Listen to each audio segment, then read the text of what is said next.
Alright, so this week we're going to be talking about prostaglandins and aspirin and the cyclooxygenase, or as it's the short form is known as COX, C-O-X pathway.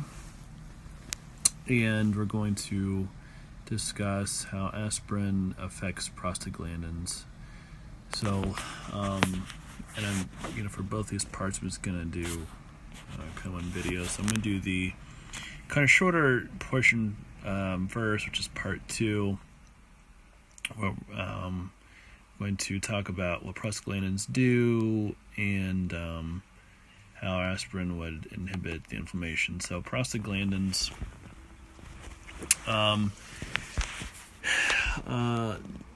there are different names and numbers as you see there for prostaglandins, but they all have the same kind of core structure, and how they slightly differ from each other is how they end up with different moniker, a different letter, and different number.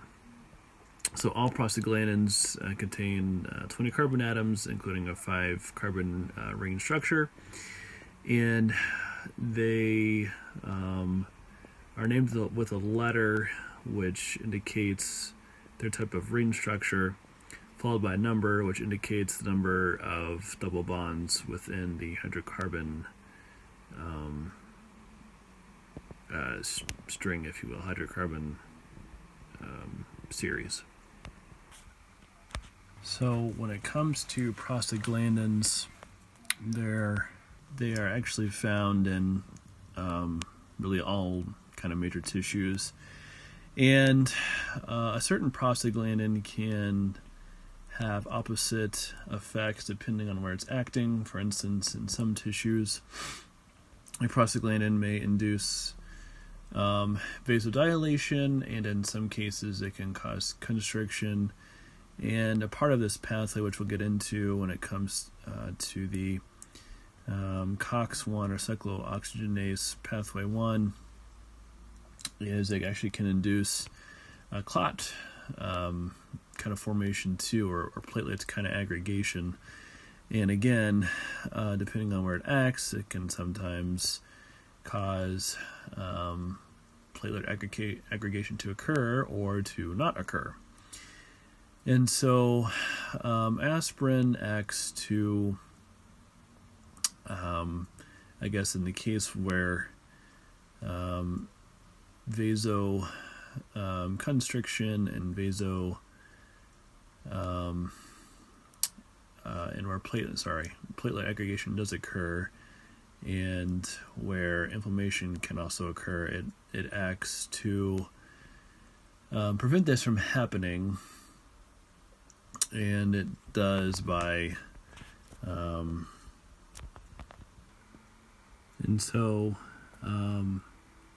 aspirin works by blocking the kind of initial formation of the prostaglandin, which is from very early on in the process, when we're starting with the this acid here, the arachidonic acid. And if this were to be blocked, then a prostaglandin could never be made. And so if prostaglandins are never made, then this would decrease inflammation at joints, for example, and thereby decrease pain and that specific joint, for example. And so for part 1, we're going back to that. I'm going to bring up a slide I showed earlier. I'm going to talk about how aspirin works from a pathway structure or pathway mechanism, and how it exactly affects the COX-1 and also prostaglandins at a more kind of detailed level. I'm going to show you kind of a crude drawing, and then I'll kind of show you a kind of a better picture of the same thing here. But the necessary acid that prostaglandins kind of start off with, the arachidonic acid, the AA acid, I'll just kind of start referring it as from the rest on this video. It blocks the formation or the kind of continuation of that particular acid, and it does it in this regard. Normally,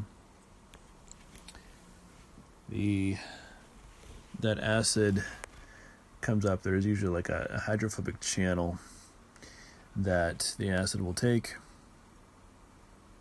where it actually will attach to, actually it's a serine residue on the inside, and this serine residue is necessary in the continuation of the rest of the pathway. And so what happens is when we take, so this is with no aspirin, ASA is acetylsalicylic acid, so that's why it's ASA, is when we take aspirin, what happens is we block the continuation of the COX-1 pathway by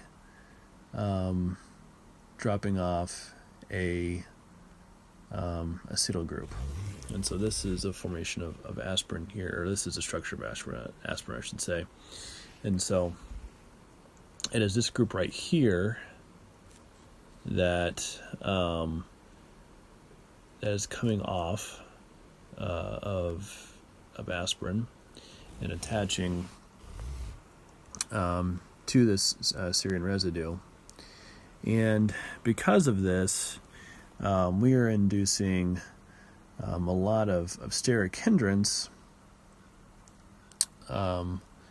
which no longer is favorable in the formation or continuation of the COX-1 pathway. Specifically, it is actually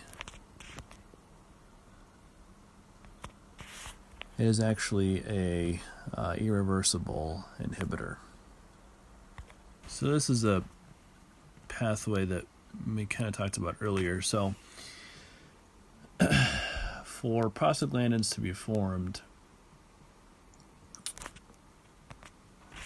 and then so let me start over. So for a prostaglandin to be formed, they need to be oxygenated, and then they're acted on by a COX-1 or COX-2 synthase, and is the synthase that ultimately produces the prostaglandin. And so if we kind of stop it here, then the rest of this pathway can no longer occur.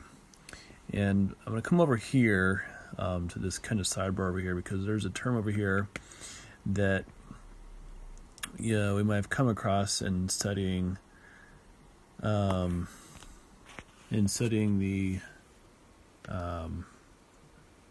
pentose phosphate pathway, and this is the glutathione, which our book kind of touched on it, but glutathione is actually very and a very important substance in the kind of inflammation and reduction of free radicals within our body. So we're kind of coming at dealing with inflammation from kind of multiple different directions here. So again, we're stopping prostaglandins from here, and if you kind of come down farther, you'll see and in the continuation of this pathway, where you come to something called thromboxane, and we kind of touched on this earlier. It's about part 1. This is something that actually promotes the aggregation of platelets, and something is promoting aggregation of platelets, then this will increase inflammation at that site, and in some cases reduce blood flow. So this is actually why aspirin has been shown to be beneficial many times over in people who are suffering from cardiac events, because aspirin works rather quickly, and if we're blocking it at this level, then ultimately thromboxane is not being produced. And so this is actually one of the number one treatments in cardiac events, because we are promoting as much blood flow as we can to a damaged heart. For example, if someone's having a heart attack, that's one way that it works. And it mentions endothelium here. This is actually something prostaglandins actually act upon blood vessels themselves, especially within they kind of come from like the walls of the blood vessels, if you will. So coming over here to the glutathione. So glutathione here is, again, is something that ultimately decreases inflammation within our body and helps to decrease free radicals, and free radicals are something that can damage all sorts of tissues within our body. So as we see, if this is going into the this pathway, that means it's being used up. And again, we're coming down again to thromboxane, the same thing we just talked about with platelets aggregating and causing inflammation. So by taking aspirin, we are now freeing up more glutathione to act elsewhere within our body, and not down this pathway which causes inflammation, but elsewhere in our body, to decrease free radicals and ultimately decrease inflammation from that point as well.